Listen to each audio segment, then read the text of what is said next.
Hi, Katie. Hope you're doing well and everything's all right.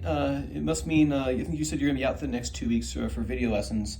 So it sounds like you might be doing some traveling for work. So I hope everything's going okay for you. So this is your video lesson for today.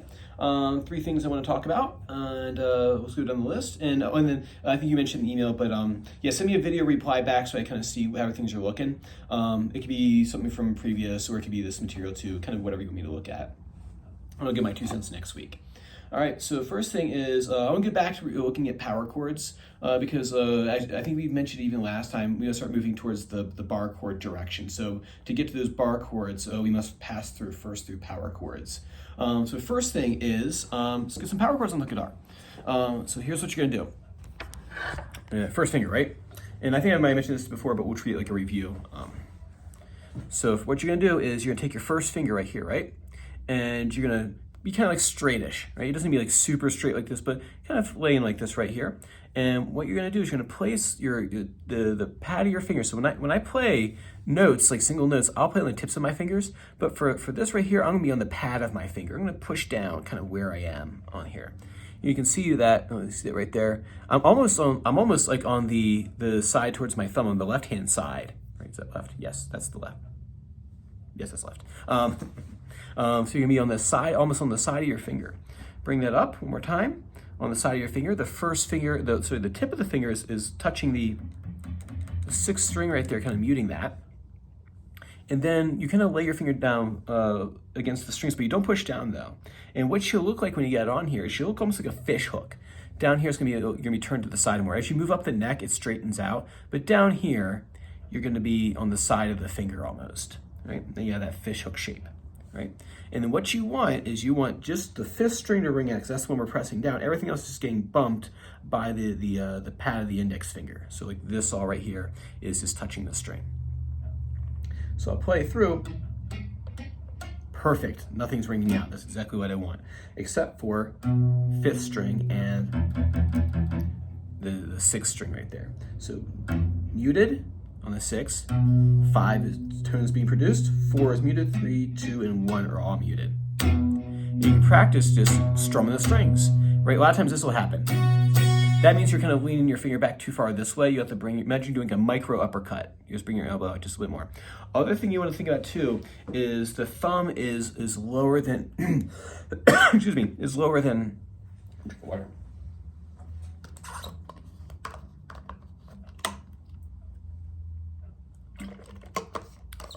Yep. So the thumb is a little bit lower than it is for like when you have a G chord, a D chord, E minor. So now that we're like this, hands oriented to the side, the thumb is a little bit lower on the neck. It's not like super low or anything like that, but it's lower.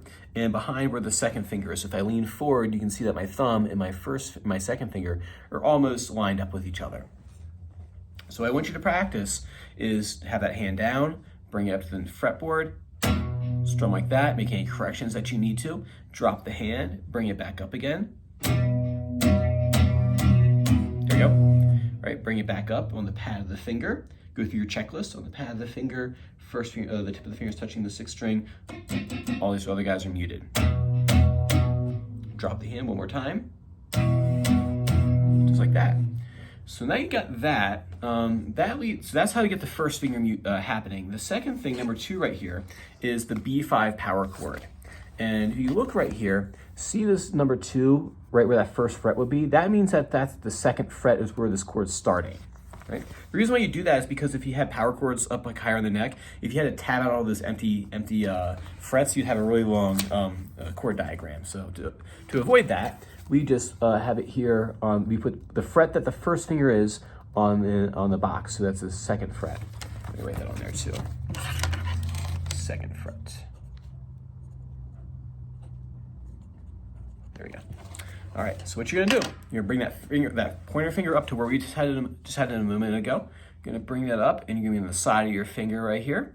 You got the fish hook, and then you're gonna take your ring finger and you're gonna put that down 1 string lower than the 5th string. So you're gonna be on the 4th string and on the 4th fret. So 6, 6, you see, 6, 5, 4. 6, 5, 4th string, and on the 4th fret. 1, 2, 3, and then 1, 2, 3, 4. 1, 2, 3, 4, right? That's your power chord shape. You can move that all over the neck. Right? But we're just gonna have it here on the 2nd fret right now. What I want you to do is practice just wax on, wax off, bringing the hand down, putting the hand down, bringing the hand up, strum through, down, on and off, right? It doesn't have to be your whole practice, but you do want to practice that technique a little bit, because if you did it just in the song, it'd be a little tricky. So then what you're going to do is, with that chords, we're going to put it into a song. The song I picked out for you is With or Without You by U2.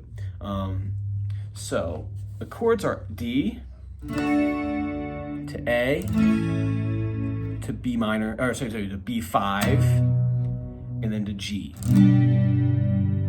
The strum pattern is just 8 downs. And in the song, he does a little muting in there. We'll talk about that next time. This week, let's just practice it and the chords moving, and then we'll talk about the strumming for next week. So, 1, 2, 3, 4, 5, 6, 7, 8, or 1 and 2 and 3 and 4, then to A, B5,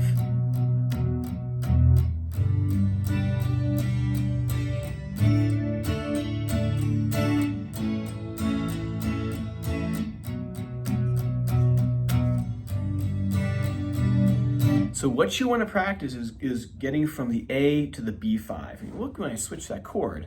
A, see what has to happen to the hand? I go like horizontal right here, and my thumb drops. So when I do this, I am here at the A, and I switch into the B5, the hand drops and goes sideways. So I'm going, my knuckles are gonna be horizontal with the fretboard. Here they're not, right? They're angled. And when I swing into position, right? Horizontal, right? Just back and forth between those two chords. It'll take a few weeks for that to kind of feel natural, but we're gonna start the process now. And then horizontal. And then if you feel up for it, you can go a nice gentlewoman's pace. 2 and 3 and 4 and 3 and 4 and B5, G.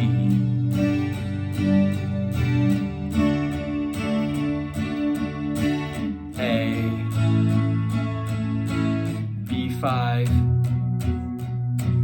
G.